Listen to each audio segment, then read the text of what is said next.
Why did you let him kill me? What was the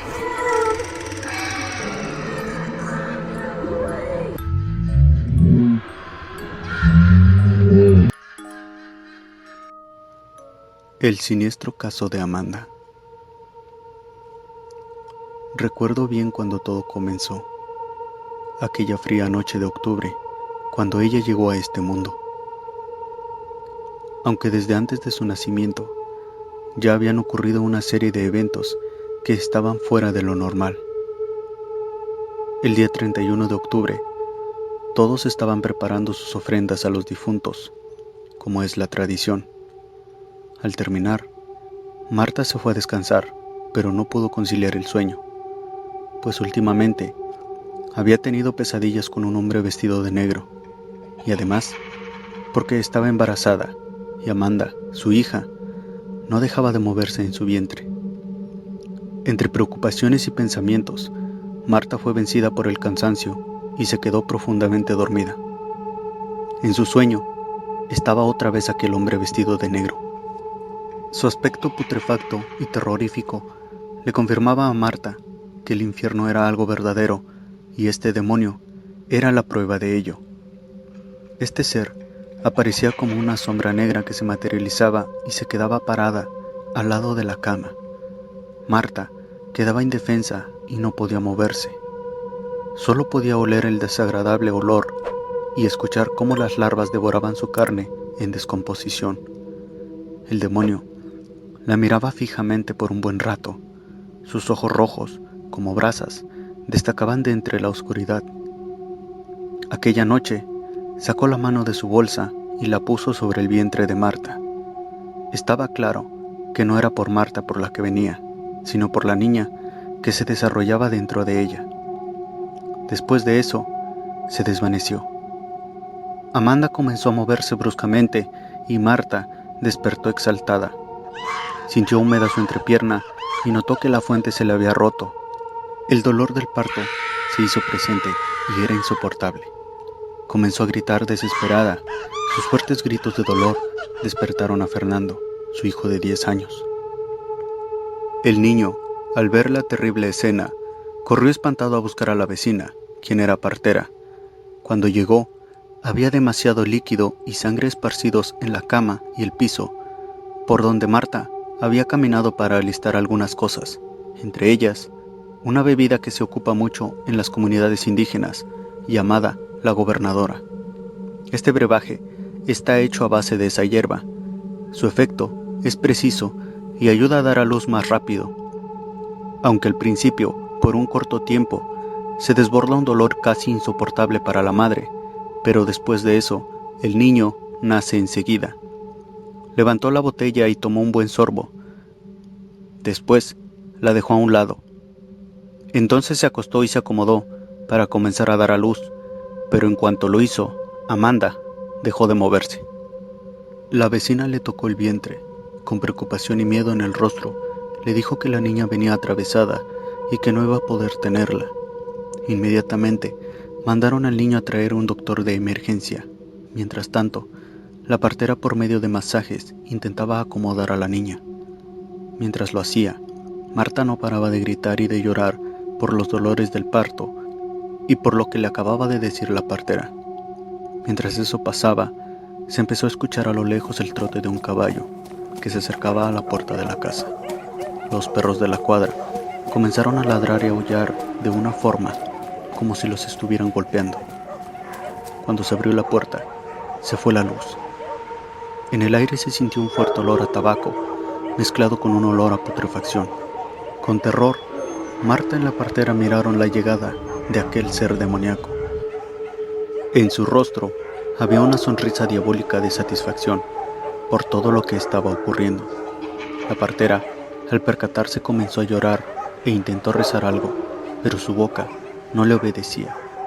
Aquel ser demoníaco solo se rió diabólicamente al mirar su intento en vano, y se devolvió para montarse en su caballo y salir a todo galope de ahí.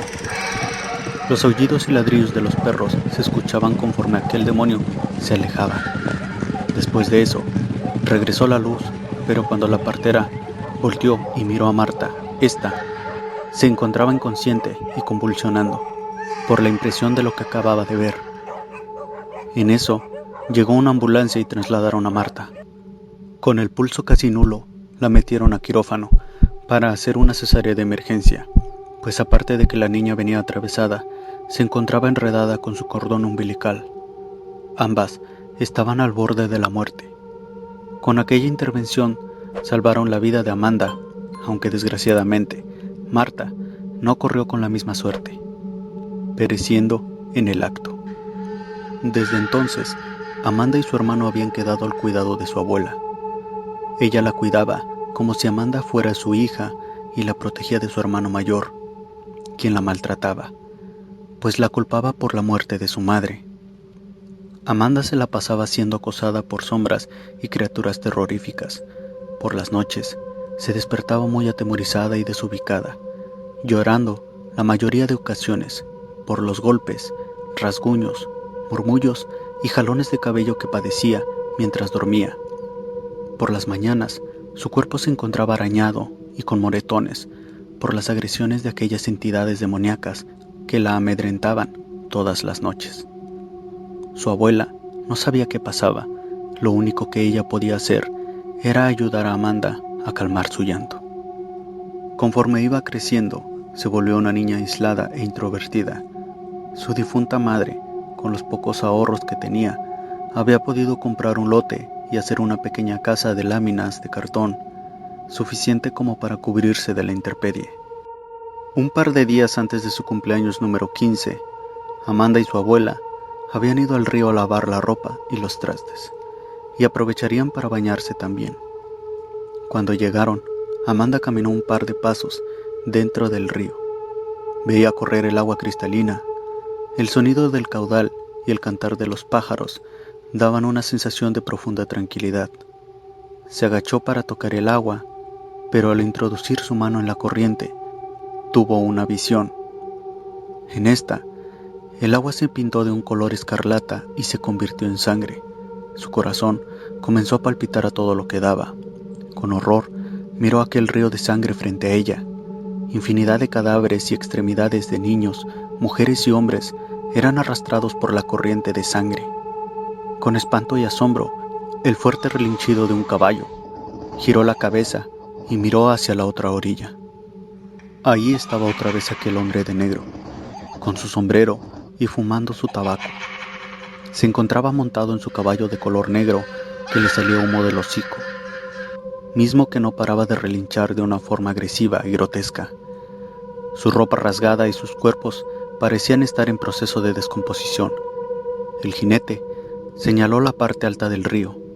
Amanda volteó y miró a una fila de personas encadenadas.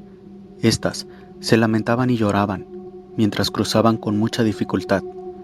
Apenas podían desplazarse entre la corriente, pues las partes humanas comenzaban a arrastrarlos río abajo.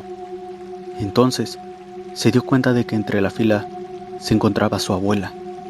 La corriente de sangre comenzaba a arrastrarlos. En el rostro de Amanda se veía un profundo terror. El demonio de negro, al ver su cara de angustia, comenzó a reírse de una forma demoníaca, al mismo tiempo que el corcel se levantaba en sus dos patas traseras, relinchando. En ese momento, una corriente arrasadora de sangre se desbocó, impactando y arrastrando a la fila de personas, ahogando sus gritos de dolor y evitando que llegaran al otro extremo. Cuando la misma ola estuvo a punto de impactar a Amanda, recobró la lucidez. Su abuela le hablaba y la agitaba tomándola de los hombros para que regresara en sí. Al instante, volteó para todos lados buscando al jinete y a las personas, pero solo estaba el río y su abuela. Amanda comenzó a llorar y la abrazó fuertemente. En la tarde, cuando regresaron a su casa, su abuela fue a la tienda a comprar unas cosas para preparar de cenar, pero nunca regresó. Como a las 10 de la noche, una patrulla se detuvo frente a la casa de Amanda y un policía llamó a la puerta. Le pidió que lo acompañara a reconocer el cuerpo de su abuela. Al parecer, había hecho sus compras y al salir de la tienda, mientras cruzaba la calle, había sido atropellada por un hombre ebrio que manejaba su camioneta fuera de control. arrebatándole la vida a la anciana mientras ésta cruzaba la calle. Aquel hombre se había dado la fuga y nunca más se volvió a saber de él. El impacto había sido tan fuerte que había destrozado el cuerpo de la anciana, arrancándole las extremidades y dejando su cara deshecha, casi imposible de reconocer. La sangre había cubierto gran parte del pavimento por donde había sido arrollada. Al igual que en su visión de Amanda, no había podido llegar al otro extremo de la calle. La sangre estaba esparcida por el piso junto con sus extremidades. Al ver el cuerpo destrozado de tal forma, sintió un dolor inmenso que se apoderó de ella. La desdicha de Amanda era tan insoportable que intentó gritar con todas sus fuerzas, pero un nudo en la garganta se lo impidió. Le hacía falta el aire y su cerebro no lograba comprender lo que sus ojos veían. Mientras lloraba, con impotencia y coraje se preguntaba por qué todas las personas que la habían querido ahora estaban muertas, dejándola abandonada a su suerte en un mundo de maldad y sufrimiento.